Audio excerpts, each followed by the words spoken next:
Well hello and welcome guys. आज हम एक ऐसे क्वेश्चन मार्क के बारे में बात करेंगे जो हर एस्पेरेंट जो किसी न किसी प्रकार के गवर्नमेंट जॉब की तैयारी कर रहे होते हैं, चाहे वो यूपीएससी हो या स्टेट पीसीएस हो या एसएससी हो या कोई अन्य प्रकार के गवर्नमेंट जॉब की तैयारी करते हैं, तो उनके दिमाग में ये जो क्वेश्चन है वो कभी ना कभी उत्पन्न होता ही है या हुआ ही होगा कि यदि उनके नाम पर कोई एफआईआर या कोई केस दायर हो जाए तो क्या उन्हें सरकारी नौकरी मिलेगी या नहीं मिलेगी। तो आज हम इसी क्वेश्चन मार्क के बारे में बात करेंगे। जब हम इस विषय की बात करते हैं तो हमें सबसे पहले यह देखना होगा कि जो वो अपराध है या जो आरोप है वो कैसा आरोप है, यानी कि अपराध या आरोप की प्रकृति को देखना होगा कि जो आरोप लगा है वो गंभीर आरोप है या वो कम गंभीर अपराध है। इसके साथ ही हमें यह देखना होगा कि इसमें जो आप जिस भी आयोग के लिए पढ़ाई कर रहे हो उसमें शामिल होने के लिए, तो क्या उस आयोग के नियम और कानून के अनुसार क्या आप एलिजिबल हो या नहीं हो। अब हम बात करते हैं कि आपको किन अपराध में नौकरी मिलेगी या किन अपराध में नौकरी नहीं मिलेगी।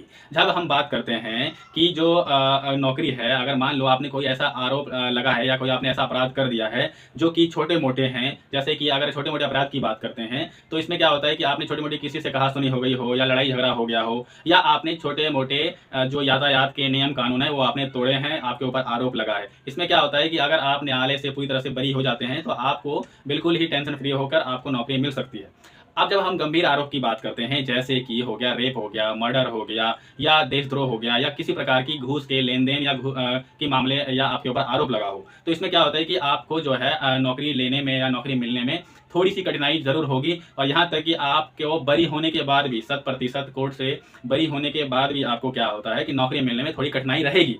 अगर आपका मामला कम संज्ञान है तो आपको नौकरी मिल सकती है। अगर आपका मामला संज्ञान अपराध है, कॉग्निजेबल है, तो आपको नौकरी एज पर एज ना के बराबर ही मिल सकती है। हम यहाँ सरकारी नौकरी की बात कर रहे हैं। अब हम बात करते हैं कुछ ऐसे पॉइंटों के बारे में जिसमें आपको सरकारी नौकरी के ऊपर प्रभाव पड़ता है या नहीं पड़ता है। तो जब हम पहले पॉइंट की बात करते हैं तो इसमें आ जाता है कि पुलिस वेरिफिकेशन या पुलिस सत्यापन। अगर आप किसी भी नौकरी के फॉर्म को अप्लाई करते हो या नौकरी को इंटरव्यू के लिए अप्लाई करते हो तो आपके ऊपर एक डॉक्यूमेंट जो कि पुलिस वेरिफिकेशन या पुलिस सत्यापन पत्र आपको जमा करना होता है, जिसमें आपको अपने मतलब कि सारे जो भी बायोडाटा है वो आपको बताना होता है कि आपके ऊपर किसी प्रकार का आरोप लगा है नहीं लगा है। तो मतलब कि जो पुलिस सत्यापन या पुलिस वेरिफिकेशन जो लेटर है उसमें आपका मेंशन हो जाता है कि आपका। दूसरे पॉइंट की बात करते हैं तो इसमें अपराध की गंभीरता या अपराध की छोटे मोटे अपराध के बारे में होता है कि मान लो आपने कोई छोटा मोटा अपराध किया है तो उसमें आपकी नौकरी लगने की संभावना होती है, पर यदि आपका जो अपराध है वो संज्ञान है या गंभीर है तो आपको नौकरी मिलने में थोड़ा खतरा महसूस होता ही है, या यूं कह सकते हैं कि आपको नौकरी मिलने में थोड़ी परेशानी आएगी। ठीक है। अब जब अगले पॉइंट की बात करते हैं तो इसमें अगला पॉइंट नैतिक अधमता, यानी कि मान लो आपके ऊपर कहीं किसी पब्लिक प्लेस पर या किसी भी जगह पर आपके ऊपर नैतिक अधमता का आरोप लगता है, जिसमें आपने किसी व्यक्ति के नैतिक मूल्यों का हनन किया है, तो आपको नौकरी मिलने में कठिनाई होगी। ठीक है। अब जब हम अगले पॉइंट की बात करते हैं तो इसमें अगला पॉइंट है किसी प्रकार का मामला का लंबित होना। मतलब कि आपके ऊपर मान लो अगर कोई आरोप लगा है और आपका जो केस है वो कोर्ट में चल रहा है, पेंडिंग है, तो उस दौरान क्या होता है कि आपको भी नौकरी मिलने में खतरा हो सकता है। अगर यहाँ आप पूरी तरह से बरी हो जाते हैं तब जाके आप किसी भी प्रकार की नौकरी को अप्लाई कर सकते हैं या आपको नौकरी मिल सकती है।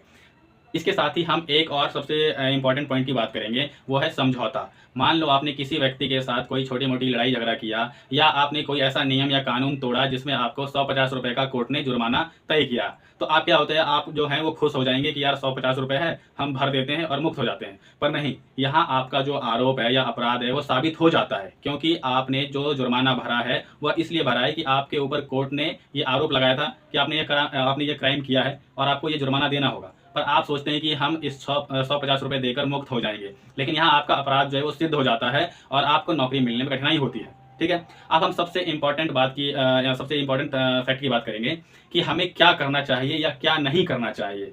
अगर देखा जाए किसी भी व्यक्ति के अगर नाम कोई एफआईआर है, जो कि एक एस्पिरेंट है, जो कोई भी गवर्नमेंट जॉब की तैयारी कर रहा है और उसके नाम अगर कोई पुलिस केस है या एफआईआर हो जाता है, तब उन्हें क्या करना चाहिए और क्या नहीं करना चाहिए।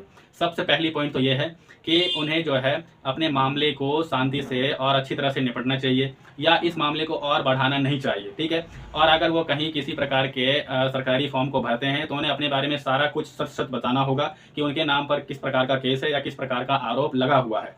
और साथ में उन्हें क्या नहीं करना चाहिए, वह अगर किसी भी प्रकार के सरकारी कागजात को या किसी भी प्रकार की सरकारी नौकरी के फॉर्म को भरते हैं, तो उन्हें यह देखना चाहिए कि उनके ऊपर मतलब या फिर वो जो फॉर्म भर रहे हैं तो उन्हें यह देखना चाहिए कि वो किसी प्रकार से इन बातों को ना छुपाएं कि उनके ऊपर किसी काम को करने का आरोप लगा है या उनके ऊपर कोई केस पेंडिंग है, तो ये बात को ना छुपाए। कई लोग क्या होते हैं कि चालाकी दिखाते हैं, कई एस्पिरेंट, और वो इस चीज़ को छुपा देते हैं, पर इनको इस चीज़ का खामियाजा मतलब कि अंत में जाके भुगतना होता है। जब उनके इंटरव्यू की बारी आती है, जब उनके ओरिजिनल कागजात की वेरिफिकेशन होती है, तब उन्हें पुलिस वेरिफिकेशन सर्टिफिकेट मांगा जाता है और फिर उनके जो पुलिस प्रमाण पत्र हैं, सत्यापन पत्र है, उसमें देखा जाता है कि इसने यह क्राइम किया था और आपने इस बात को आयोग से छुपाया है। तो आयोग क्या करता है, आपके ऊपर उल्टा धोखाधड़ी का केस दायर कर देता है। तो यहाँ आपकी नौकरी भी गई और आप यहाँ जेल की सजा भी काटोगे। तो इसलिए आप लोगों को थोड़ा संयमता से काम लेना है। पहली बात तो क्या होगा, सबसे पहली इंपॉर्टेंट बात यह है कि किसी भी एस्पिरेंट को, किसी भी सरकारी नौकरी की तैयारी कर रहे छात्रों को इन मामलों से दूर रहना चाहिए। मतलब कि कहते हैं ना, किसी के फड्डे में हाथ मत डालो जहां आपकी नौकरी के ऊपर सवाल उठे। ठीक है, पहली बात तो ये होगी कि आपको दूसरों के फड्डे से या अपने ऐसे फड्डे से जो आगे पुलिस कोर्ट तक जा सकती है, उन मामलों से दूर रहें, उन्हें शांति से निपटाएं।